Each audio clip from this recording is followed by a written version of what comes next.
मन जो है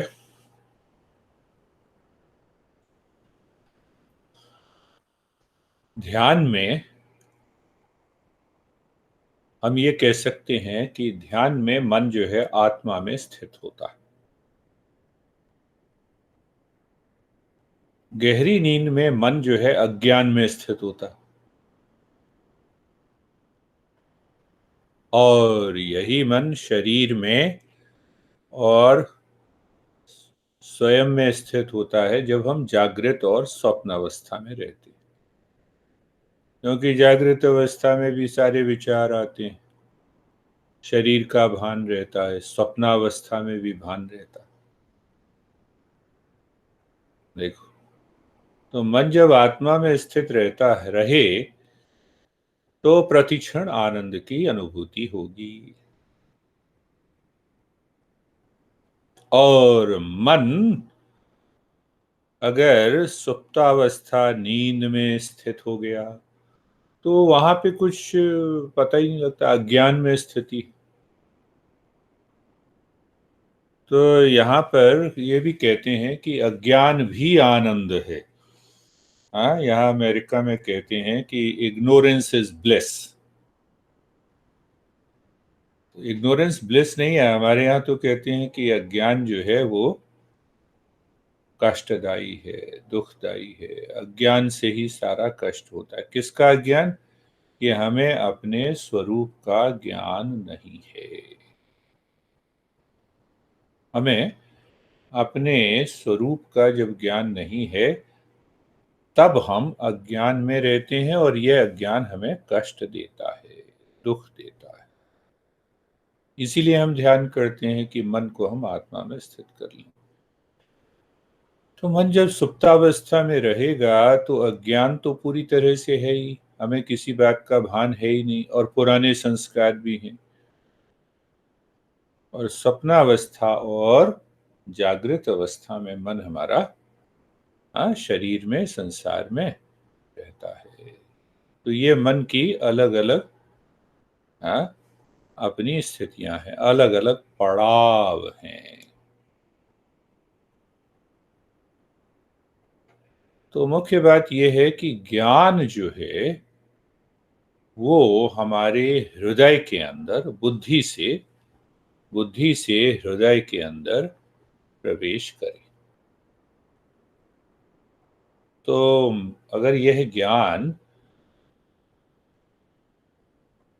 बुद्धि से हृदय के अंदर प्रवेश करेगा तब जाके वो साधना की प्रक्रिया शुरू हो जाती है। देखो, एक बात तो ये है कि मन को एक तो पता नहीं है किसके बारे में, अपने स्वरूप के बारे में। तो जर्नी क्या हुई, यात्रा कैसी हुई? यात्रा भी ऐसी है कि भाई हम, मन अपना कोई भी साधना कर रहा है तो उसको स्पष्ट ज्ञात नहीं होता कि साधना कहाँ चल रही है।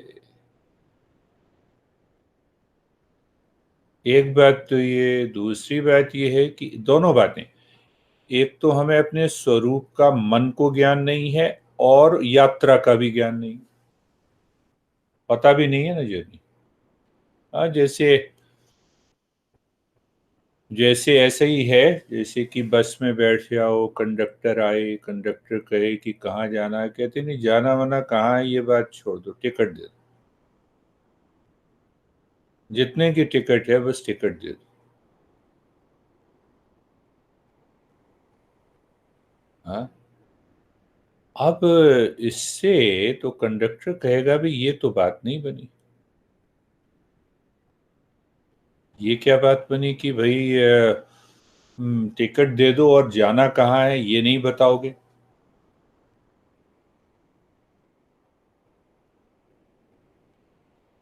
तो इसीलिए जरूरी है कि हम श्रवण करें, सुने। श्रवण, हाँ, श्रोता बने, सुने। तो क्या सुने?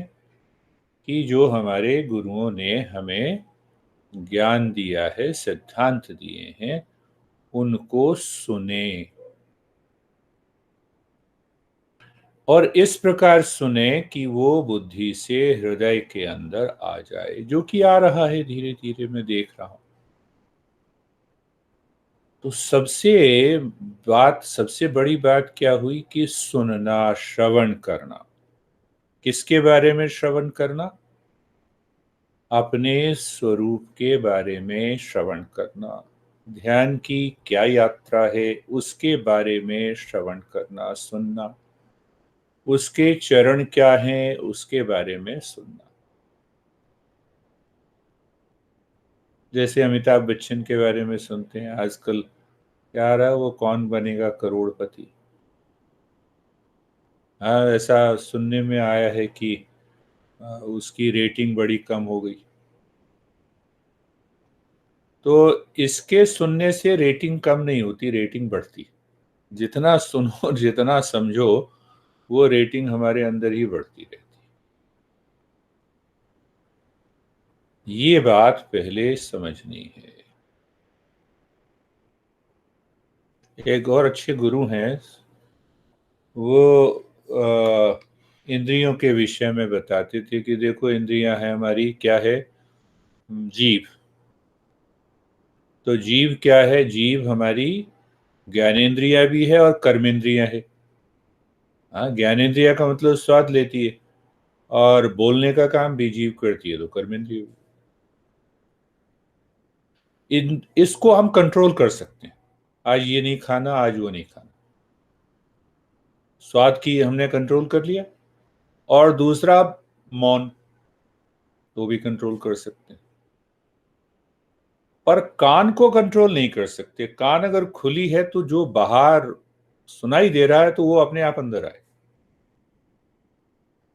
सोचो तो। हाँ, कान जो है अगर खुले हुए हैं, चाहे कोई गाली दे रहा है या प्रशंसा कर रहा है, वो दोनों चीजें आएंगी।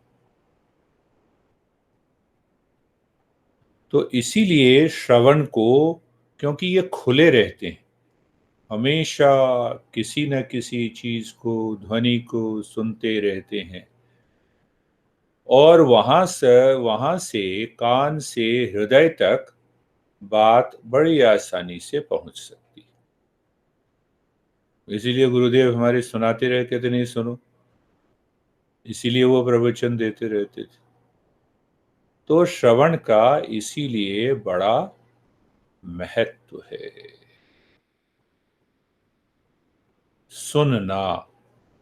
देखो, टीचर भी है, टीचर किसी भी क्लास में, अगर हम एकाग्रता से, मनोभाव से नहीं सुन रहे हैं, तो वो सिद्धांत हमारे बुद्धि के अंदर स्पष्ट नहीं होंगे। क्लास में भी तो वही बात होती है ना, टीचर सुनाता है, स्टूडेंट सुनता है। तो ये बात बड़ी स्पष्ट हो जानी चाहिए कि श्रवण के द्वारा पहले वो बुद्धि में जाता है, और अगर बुद्धि में यह ज्ञान स्पष्ट हो गया तो वो हृदय के अंदर उतर जाता है, और हृदय के अंदर उतरने के बाद व्यक्ति साधक बनना शुरू हो जाता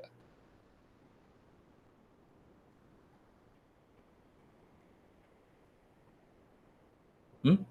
तो ये श्रवण जो है, सुनना जो है, अब दो तीन बातें हैं इसमें।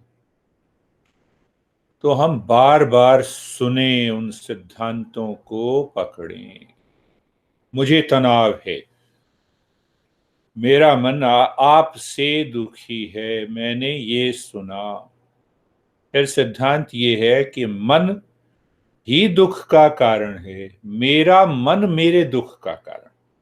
तो सुना तो मैंने बाहर की, मुझे गाली दी गई, पर क्या ये सिद्धांत याद आता है कि मेरा मन ही मेरे दुख का कारण? ये क्या बात हुई? गाली तो दूसरा दे रहा है, इसीलिए मैं दुखी हो रहा हूं।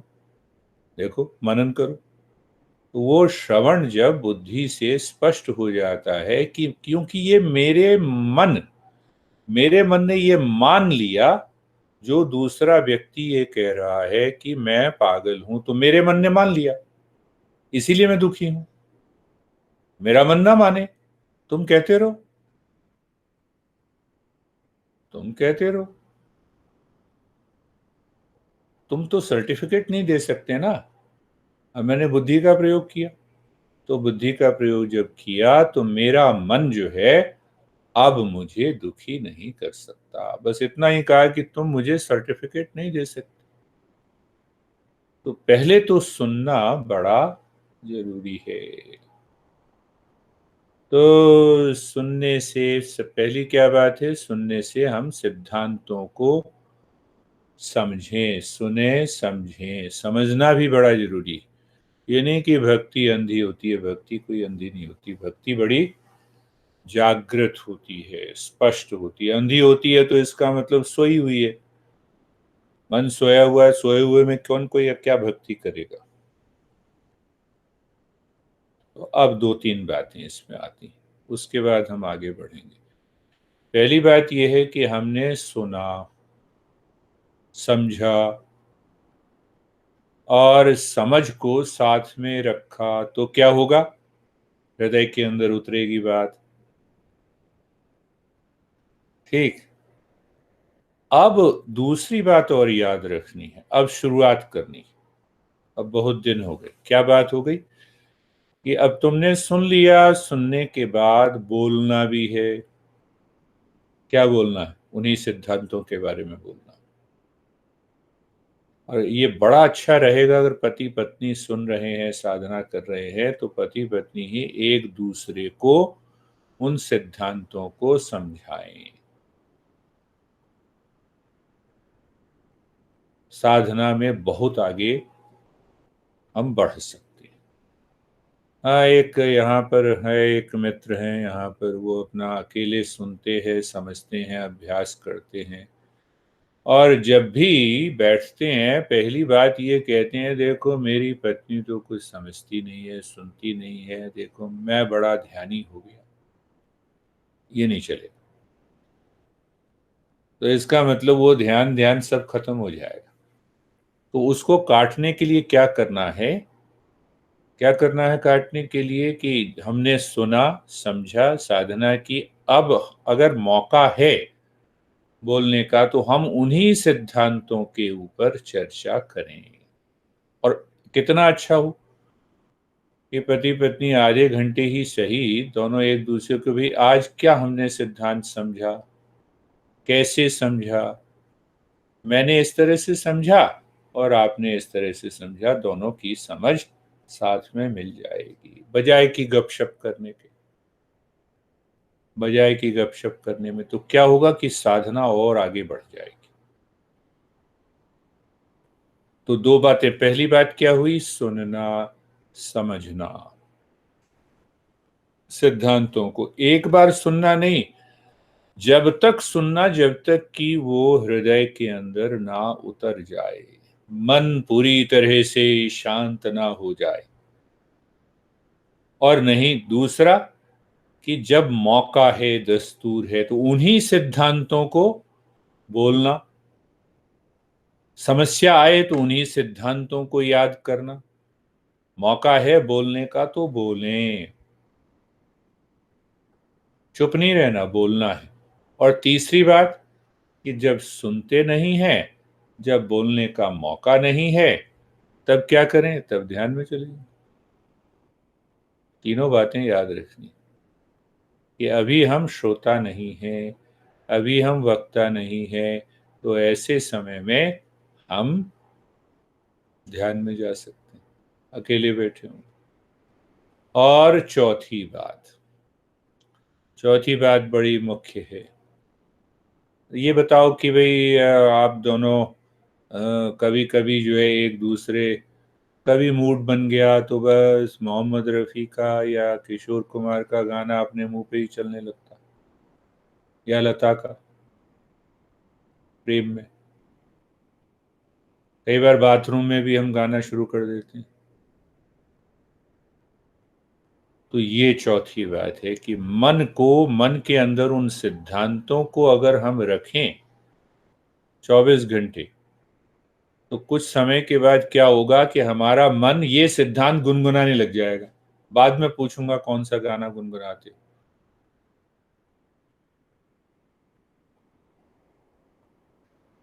तो ये देखो कि इतना ज्यादा ये शरणे सतगुरु चरणम का इतना ज्यादा प्रयोग हुआ मेरे मन में कि जब भी कभी जाते थे, कोई समस्या आई, शरणे सतगुरु चरणम। कोई काम करने जा रहे हैं, वंदे सतगुरु चरणम, वो गुनगुनाना शुरू कर दिया, मन ने ही गुनगुनाना शुरू कर दिया। तो इसका मतलब अब वो हृदय के अंदर उतर रही है। तो चारों बातें, पहली बात, सुनना सिद्धांतों को बार बार, एक बार नहीं सुनना, बार बार। दूसरी बात कि जितना हमने समझा, अब समझो कि जितना हमने समझा, अब उसके ऊपर हम चर्चा करें, मौका जहां मिले, अवसर जहां मिले। और खासकर पति पत्नी में तो और भी अच्छी बात कि चलो आधे घंटे हम बैठ के इस पे चर्चा करते हैं। तीसरी बात कि ये दोनों बातें ना हो, तब हम मन को मौन में ले जाएं, ध्यान में ले जाएं 24 घंटे। चौथी बात कि उन सिद्धांतों को बार बार याद करना, बार बार याद दिलाना मन को। तो इतना याद दिलाना, जैसे हम बाथरूम में गुनगुनाना शुरू कर देते हैं, ये सिद्धांत जो है हमारे मन से उतरने लगे।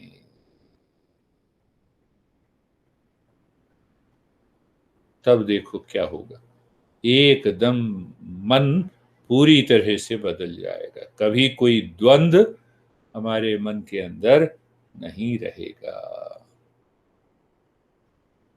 तो क्या मतलब हुआ कि देखो अब दो बातों से, पहली बात श्रवण से, सुना हमने। सुनने के बाद जब हम किसी को बताएंगे सिद्धांत के बारे में, तो मनन भी हो गया अपने आप ही, क्योंकि बिना समझे थोड़ा नहीं बताएंगे। ध्यान रखना कि उतना ही बताना जितना समझ में आए। और ध्यान ये भी रखना कि दूसरा अगर प्रश्न पूछता है और हमें समझ नहीं आता, तो एकदम हमें समझना है कि सिद्धांत को दोबारा समझना है, क्योंकि बुद्धि स्पष्ट होनी चाहिए। कोई शर्म की बात ही नहीं है। अरे अच्छा, मैं इस प्रश्न का उत्तर बाद में दूंगा, मुझे मनन करना है, मुझे गुरु से पूछना है, मुझे शास्त्रों में देख के बताना है। ये नहीं कि अपने तुक्के से हमने बता दिया, तो वो मनन हो गया।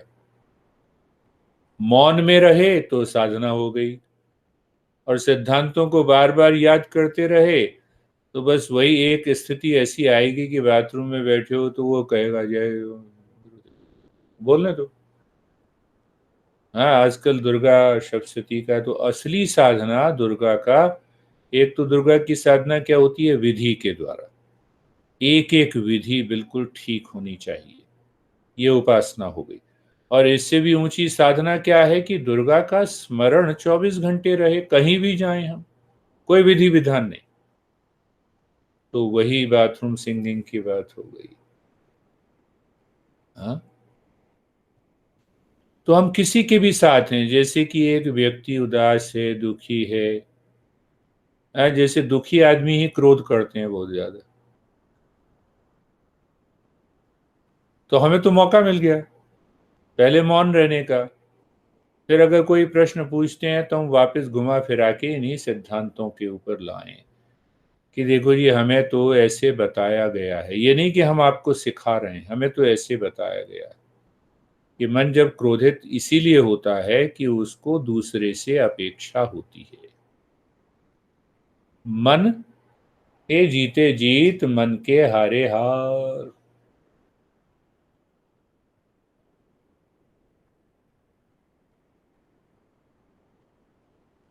तो इसी उसी के संबंध में अब ये देखें, अब इन बातों को जब हम सुनते हैं, समझते हैं और जीवन में अपनाते हैं, तो फिर क्या हो गया।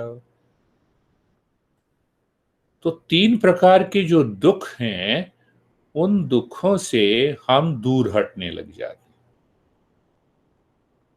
तो एक तो देखो, एक तो दुख है, सबसे बड़ा दुख यह है कि मन, हमारा मन हमें ही दुखी करता है। कैसे? देखो, आज आपने ये कह दिया और इससे मुझे बड़ा दुख हुआ, तो किसने कहा? मेरे मन ने कहा ना। किसी ने भी कुछ कह दिया तो कहा तो मेरे मन ने ना, मेरा मन जो है बस वो आत्महत्या करने जा रहा, तो मेरे मन ने कहा ना। तो सबसे ज्यादा दुखी करता है वो है मेरा मन, स्वयं मुझे दुखी करता है। क्यों दुखी करता है? क्योंकि अज्ञान है। क्यों अज्ञान है? क्योंकि मैंने इन सिद्धांतों को नहीं सुना, नहीं समझा।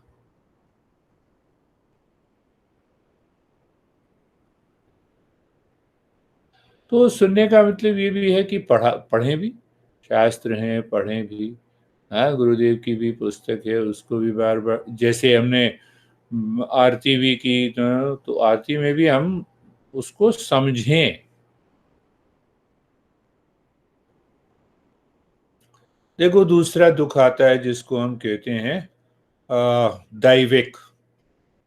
प्रकोप हो गया, बाहर जा रहे हो, एक्सीडेंट हो गया, आ, बीमार हो गया। देखो, दैविक प्रकोप, ये कोविड-19 का भी दैविक प्रकोप। तो इसमें भी हम क्या कर सकते हैं? अपने मन को भी स्पष्ट रख सकते हैं, बचाव की जो युक्तियां हैं वो कर सकते हैं।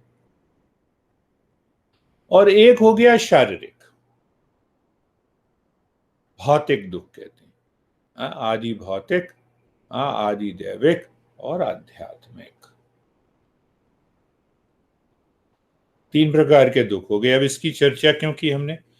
इसकी चर्चा हम सब मिलके इसीलिए कर रहे हैं कि जब हम वो श्रवण करते हैं, सुनते हैं, और बुद्धि स्पष्ट हो गई और वहां से हृदय के अंदर जब उतरने लगती हैं, तो ये तीनों प्रकार के दुख हमें परेशान नहीं करते। किसी प्रकार दुख परेशान नहीं करते, बस ये समझ।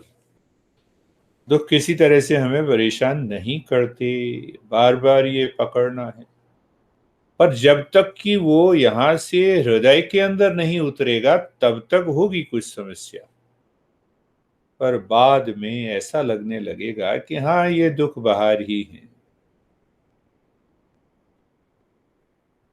और एक सबसे बड़ा दुख और हो जाता है कि मैं दुखी हूं। मन ने दुख दिया ना, मन से हमें दुख मिला ना, और मन के अंदर ये बात इतनी गहरी पड़ जाती है कि मन कहता है मैं दुखी हूं। क्यों दुखी हूं? पता नहीं इस परिवार में कैसे आ गई। मैं उदाहरण दे रहा हूं, इस परिवार में कैसे आ गया, पता नहीं क्या हो गया, मैं कुछ नहीं कर पा रहा। अभी एक व्यक्ति ने मुझे, यहाँ पे थे 2-3 साल, फिर उसके बाद वहां चले गए। तो अभी बड़ा लंबा चौड़ा पत्र लिखा कि आप ढूंढ रहे थे केंद्र बनाने का, मैं आपकी मदद करूंगा, आप मुझे बुला लीजिए। फिर उसके बाद लिखा कि मैं भारत भी आया तो फिर बड़ा दुखी रहा, यहाँ भी मेरे साथ सफलता नहीं मिली, सब लोगों ने मुझे धोखा दिया, और वहां तो मैं कर ही नहीं पाया। तो भाई, जब तुम कुछ ही नहीं कर पा रहे हो, तुम्हारा तुम खुद ही कह रहे हो इतना बड़ा अहंकार कि मैं दुखी हूं, तो मैं बुला के क्या करूंगा? मैं भी दुखी हो जाऊंगा। मैं क्यों दुखी हो जाऊं? तो मनोभाव ऐसा हो जाता है एक व्यक्ति का, जबकि इन सिद्धांतों को हम सुनते नहीं है, समझते नहीं है, फिर जाके हम बड़े परेशान हो जाते।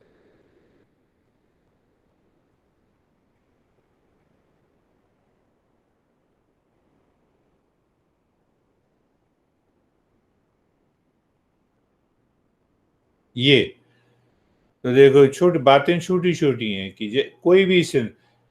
अब देखो, क्यों ऐसी बात है कि क्यों बात इस तरह की करो दूसरे से? हम सबके अंदर का जो स्वरूप है वो सच्चा है, वो सत्यमयी है, वो ज्ञानमयी है, वो बोधमयी है, वो प्रेममयी है। किसी को कम समझ है, किसी को ज्यादा समझ है, कि जिसको कम समझ है वो दुखी है। तो एकदम सिद्धांतों की अगर हम चर्चा शुरू कर देते हैं, श्रोता से हम वक्ता हो जाते हैं बड़े प्रेम से कि भाई ये स्वभाव है ही आनंदमय, दुखी क्यों हो? तो एक तो हम अपने मन को बचाते हैं दुखी होने से, और एक दूसरे को भी हम मदद करते हैं। अब से ये साधना शुरू होनी चाहिए। कम से कम आधे घंटे बैठ जाओ, विचार करो, तर्क विवाद करो, तर्क तर्क से विवाद नहीं करना, पर सामंजस्य के साथ बार बार ये समझना है कि देखो मैंने ये समझा और आप इस ढंग से समझते हैं, दोनों की समझ मिला लो। केवल आधा घंटा ही करना। ये बिल्कुल नहीं कहना कि कोई दूसरा व्यक्ति तैयार नहीं है। वो पतिदेव कहते हैं कि नहीं देखो ये तो तैयार ही नहीं होती है सर, आप बताएं कैसे तैयार करें। अरे पहले इसका मतलब ये है सुना ही नहीं हमने, इसका मतलब तो हमने सुना ही नहीं। हमारा मन जो है वो अहंकार में बैठा हुआ है कि देखो मैं कितना बड़ा ध्यानी, और मेरी पत्नी पता नहीं कहाँ ध्यानी नहीं। ऐसा भाव भी नहीं होना चाहिए। ऐसे भाव होने का मतलब ये है कि जो स्वरूप मेरे अंदर है वो उसके अंदर नहीं है, इसीलिए तो नहीं सुनती। नहीं, ऐसा नहीं। समझ रहे हो? इस बात को बड़ा गहरे से ध्यान रखना है। तो अगर हम इसको अच्छी तरह से ध्यान रखते हैं तब जाके हम बड़े गहरे रूप में हम प्रवेश कर सकते हैं। अब किसी एक बात को एक उदाहरण ले लें हम। हमने सुनने का क्या मतलब है? दो ही बातें मुख्य हैं, एक स्व है, एक पर है, एक सेल्फ है, एक नॉट सेल्फ।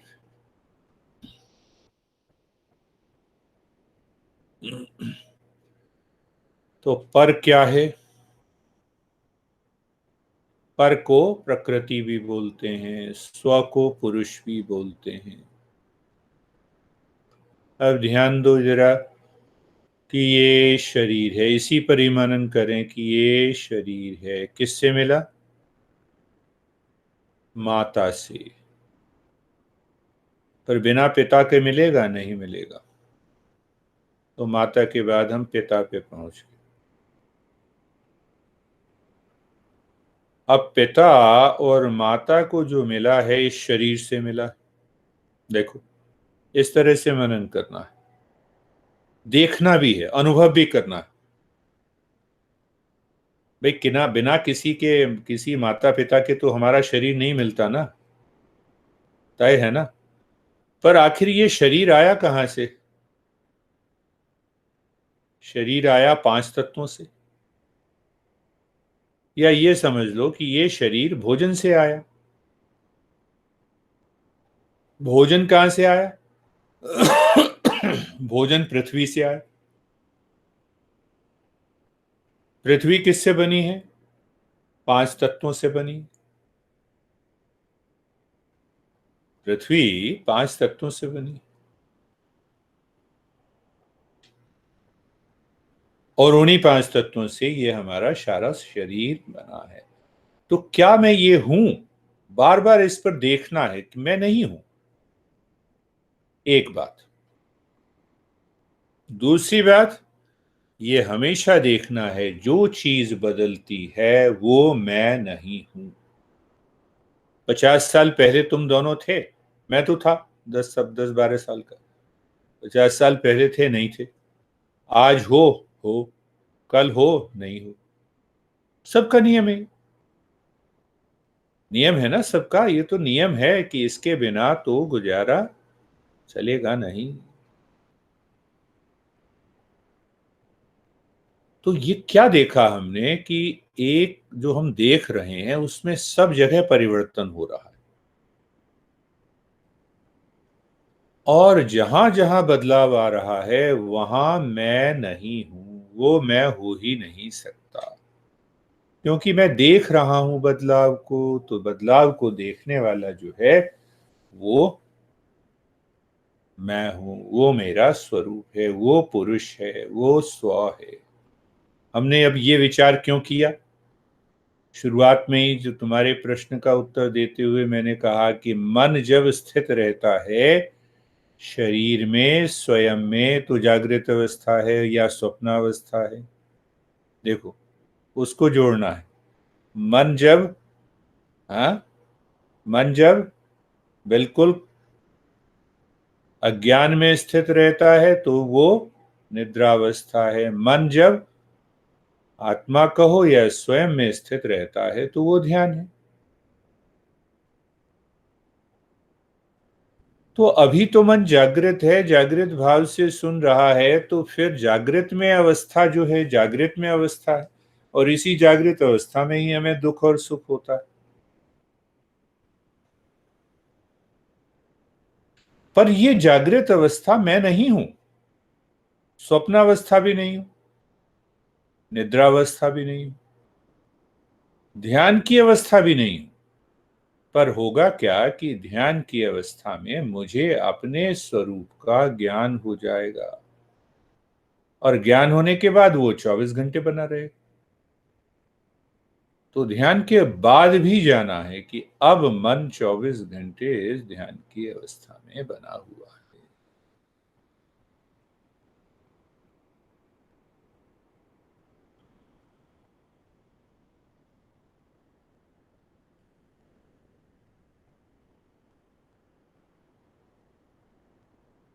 अब थोड़ा सा और गहरे जाते हैं।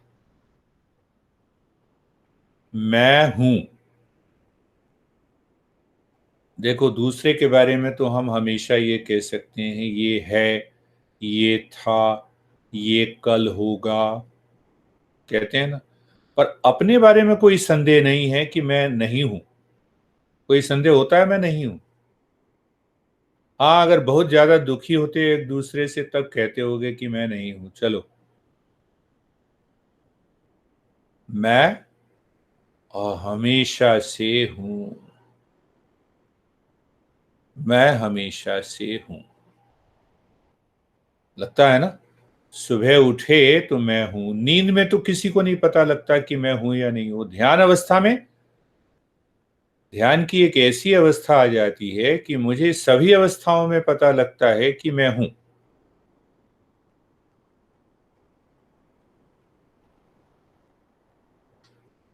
थोड़ा सा हम आगे बढ़ रहे हैं, सुनते रहना। पहली बात कि मैं हूं है, कंफर्म है, पता है। पर ये कैसे पता कि मैं हूं? तो उसके लिए चेतना चाहिए, ज्ञान चाहिए। चेतना भी चाहिए, ज्ञान भी चाहिए, फीलिंग भी चाहिए, तभी तो मुझे पता लगेगा कि मैं हूं। तो जिसको हम कहते हैं मैं हूं, उसी का नाम है सत। दूसरी बात कि मैं जानता हूं मैं हूं, ज्ञान है मुझे, ज्ञान है ना कि मैं हूं, इसी को कहते हैं चित्त। अब ध्यान देना, इसी पर मनन करना है, फिर प्रश्न उत्तर लेंगे। ध्यान देना दोबारा। पहली बात कि मैं हूं सत, मैं जानता हूं कि मैं हूं। ये जो मैं है वो एक अकेला मैं है इस अवस्था में। वो मैं क्या है? वो मैं अपना ही स्वरूप है। इसीलिए तीसरी बात, मैं हूं, मैं जानता हूं कि मैं हूं, और क्योंकि मैं जानता हूं मैं हूं सभी जगह, इसीलिए मैं आनंद स्वरूप हूं। इसीलिए इसको हम कहते हैं सच्चिदानंद। ये अभी यहीं इसी समय है, कल नहीं होगा। अगर समझ लिया तो अभी होगा। मैं हूं, अभी घर में बैठे हो ना, मैं घर में बैठा हूं। कौन बैठा है? शरीर बैठा है। यहां समस्या है कि हमारा मन एकदम चला जाता है कि मैं शरीर हूं, मैं मन हूं, मैं बुद्धि हूं, मैं अहंकार हूं। यहां चला गया। पर मैं हूं खाली, तो वो हो गया अस्तित्व, सत हो गया। मैं जानता हूं मैं हूं। अब तुम क्या जानते हो कि मैं शरीर हूं, तो खो गए। और अगर ये जाना कि जो मैं हूं, मैं जानता हूं कि मैं क्या हूं, मैं मेरा सच्चा स्वरूप हूं, इसीलिए मैं आनंद में हूं। तो तीनों बातें हो गई, सत, चित और आनंद। सच्चिदानंद। तो देखो, जो भक्ति में गाते हैं, एक तो भक्त होते हैं और कुछ एक लोग सिंगर बन जाते हैं। हाँ, तो सिंगर बनने से भक्ति नहीं होती, भक्ति में गाने से होती है। तो इसीलिए हमने उस बात की चर्चा की थी, उस बात को बड़े ध्यान से करना। असतो मा सद्गमय। तो असत को ये समझना कि हम गाते समय कि हम जागृत सुषुप्ति यानी सपने की और नींद की अवस्था से बाहर निकल गए। कहाँ पर? सत में। असतो मा सद्गमय तमसो मा ज्योतिर्गमय। तो ये अज्ञान प्रकृति से पुरुष को अलग कर दिया ज्ञान में पहुंच के। तीसरी बात, मृत्योरमा अमृतंगमय। तो जब शरीर मन बुद्धि अहंकार इसी की मृत्यु होगी, मेरी तो होगी नहीं। तो मृत्योरमा अमृतंगमय। ओम शांति शांति शांति। तो उस भाव से अगर हम करते रहते हैं, उस भाव से अगर हम करते रहते हैं, तो ये प्रक्रिया कुछ ही दिनों में अपना